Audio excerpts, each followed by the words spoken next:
Next point exchange of gases मध्ये पहिले point पाहिले होते फर्स्ट व्हिडिओ मध्ये, आता नेक्स्ट हा सेकंड व्हिडिओ त्यामध्ये. Ninth point number 9. The partial pressure of CO2 of blood entering pulmonary capillaries is 45 mmHg while partial pressure of CO2 in alveolar air is 40 mmHg. Due to this difference, CO2 diffuses from capillaries into alveolus. मग यासाठी तुम्ही आता पहिल्या video मधला तुम्ही त्यासाठी chart तयार करून घेतला पाहिजे, किंवा तुमच्याकडे पुस्तक असेल तर त्या पुस्तकातला चार्ट बघा आणि त्याच्या पद्धतीने समजावून घ्या. काय सांगितलंय? Partial pressure of CO2 of blood entering pulmonary capillaries, म्हणजेच ब्लड मधला जो CO2 आहे आणि त्याचं पार्शियल प्रेशर एंटरिंग कशात होतं? पल्मोनरी कॅपिलरीज मध्ये एंटरिंग झाल्यानंतर किती असतं? साधारण 45 mmHg. चार्ट मध्ये मगाच्या अगोदरच्या व्हिडिओ मध्ये चार्ट बघितलाय तुम्ही, तसाच तुमच्या पुढे पुस्तक ठेवा, त्या पुस्तकात सुद्धा चार्ट आहे. त्यामध्ये पल्मोनरी कॅपिलरीज मध्ये त्याचं किती दाखवलंय?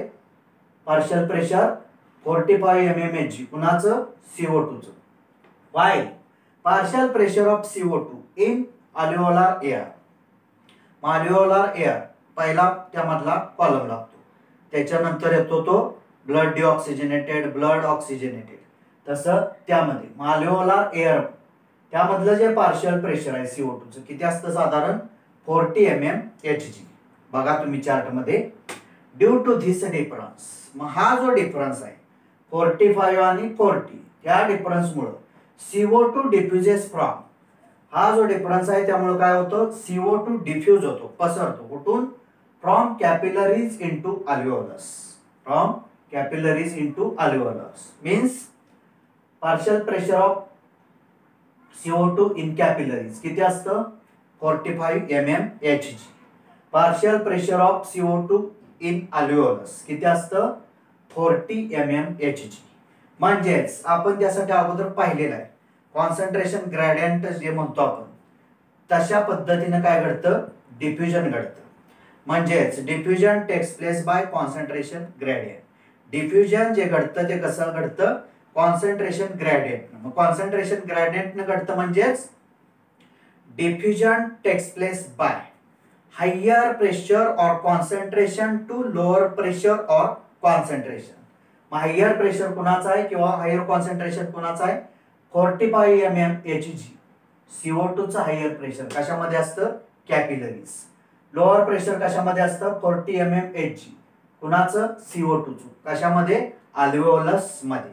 म्हणून ड्यू टू धिस डिफरन्स, हा जो त्यांच्यामधला डिफरन्स आहे, ह्या डिफरन्स मुळे काय होत असतं? CO2 diffuses from capillaries into alveolus. म्हणजेच कॅपिलरीज पासून अल्व्हेओलस पर्यंत, कॅपिलरीज पासून अल्व्हेओलस पर्यंत काय होतं? CO2चं डिफ्युजन होतं, पसरत जातो. Why?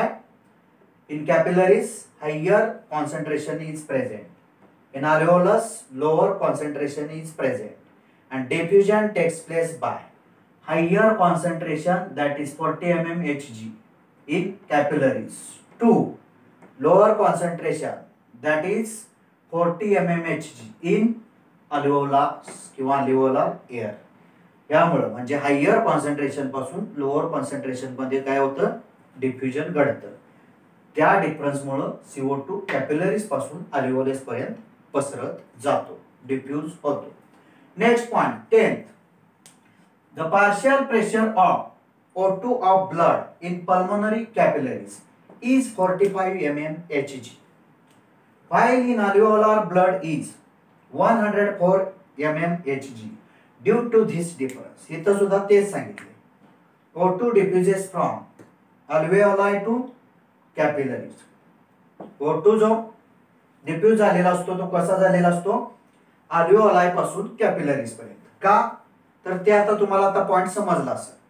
म्हणजेच डिफ्युजन टेक्स प्लेस बाय, कसं घडतं डिफ्युजन? हायर कॉन्सन्ट्रेशन टू, म्हणजेच higher concentration to lower concentration. Diffusion कसं घडतं? जिथं हायर कॉन्सन्ट्रेशन आहे तिथून कुठं जाणार आहे? लोअर कॉन्सन्ट्रेशन पर्यंत येणार असतं. त्यामार्फतच काय घडतं? डिफ्युजन. म्हणजेच हा त्यांच्यामधला असणारा डिफरन्स आहे. म्हणून काय घडतं, डिफ्युजन O2 चं जे डिफ्युजन होतं ते कसं होतं, अल्व्हेओलाई टू कॅपिलरीज. व्हाय इन अल्व्हेओलाई, मग यामध्ये अल्व्हेओलाई मध्ये सांगितलेलं आहे किती असतं तर 104 mmHg partial pressure of O2 and in capillaries 40 mmHg partial pressure of O2. म्हणजेच त्यामध्ये अल्व्हेओलाई मध्ये जे पार्शियल प्रेशर असतं O2 चं ऑक्सिजनचं ते किती असतं 104 mmHg आणि कॅपिलरीज मध्ये जे पार्शियल प्रेशर असतं O2 चं ते किती असतं तर 40 mmHg. त्यामध्ये बघा, तुम्ही पुस्तकात बघा नाहीतर तुम्ही काढलेल्या चार्ट मध्ये बघा.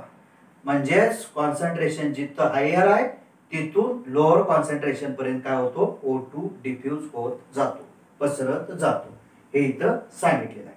ह्या डिफरन्स मुळे काय घडत असतं, पार्शियल प्रेशरचं जे डिफ्युजन होतं ते हायर पासून लोअर पर्यंत होतं. Next number 11, solubility of CO2 is 20 to 25 times higher than that of O2.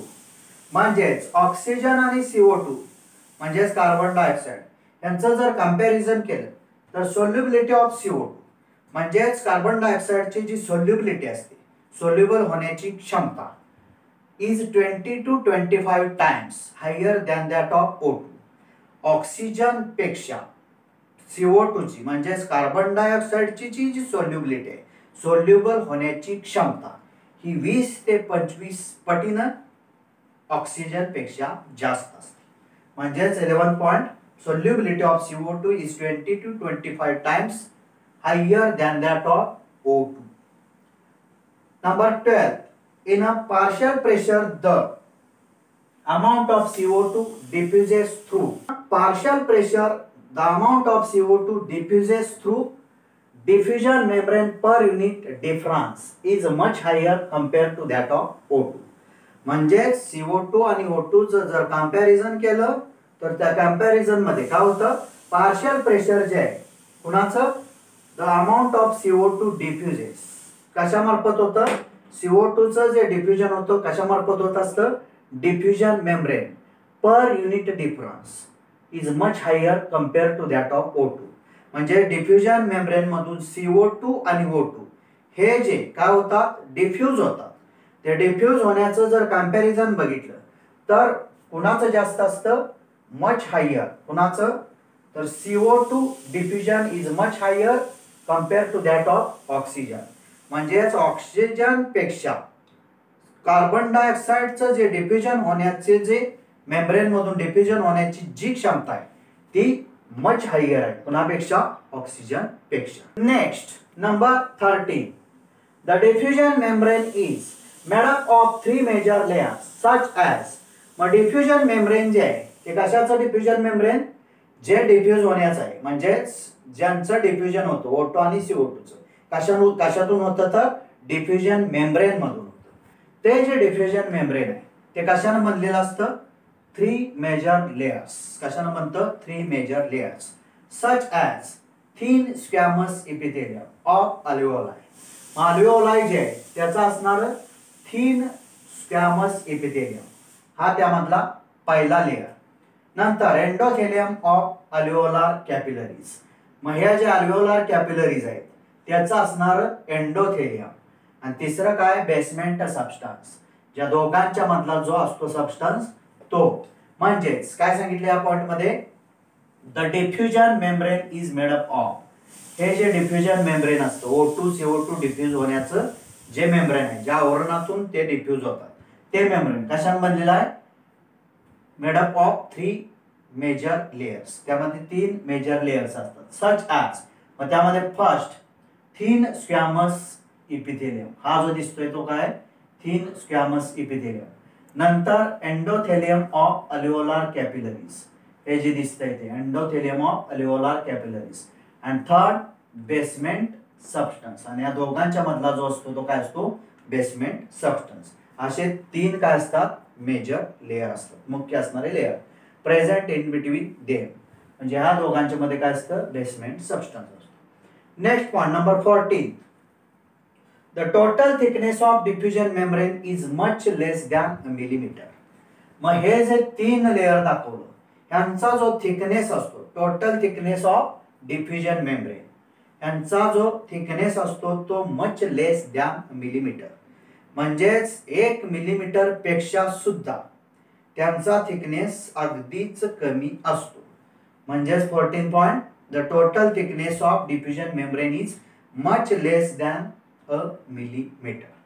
आणि नेक्स्ट नंबर 15, फॅक्टर्स लाईक, आपण जे पहिल्यांदा बघितले होते फॅक्टर्स कोणते अफेक्ट करणारे कशावर, डिफ्युजनवर. Factors like solubility of gases and thickness of membrane are favorable for diffusion of O2 from alveoli to tissues and diffusion of CO2 from tissues to alveoli. जो चार्ट आपण बघत जायचं, पहिला O2 आहे, त्यामध्ये असणारा गॅस कोणता आहे, O2. तो सरळ त्यामध्ये आपण चार्ट दाखवलाय त्याप्रमाणे असा बघत जायचं, आणि CO2 चा बघताना असा बघत यायचं. म्हणजेच त्यामध्ये फॅक्टर्स कोणते, सोल्युबिलिटी ऑफ गॅसेस आणि दुसरा थिकनेस ऑफ मेम्ब्रेन, हे फेवरेबल असतात कशाला, डिफ्युजन ऑफ O2 कसं आणि डिफ्युजन ऑफ CO2 कसं ते बघायचं. मग डिफ्युजन ऑफ O2 कसं होतं, अल्व्हेओलाई पासून टिश्यू पर्यंत.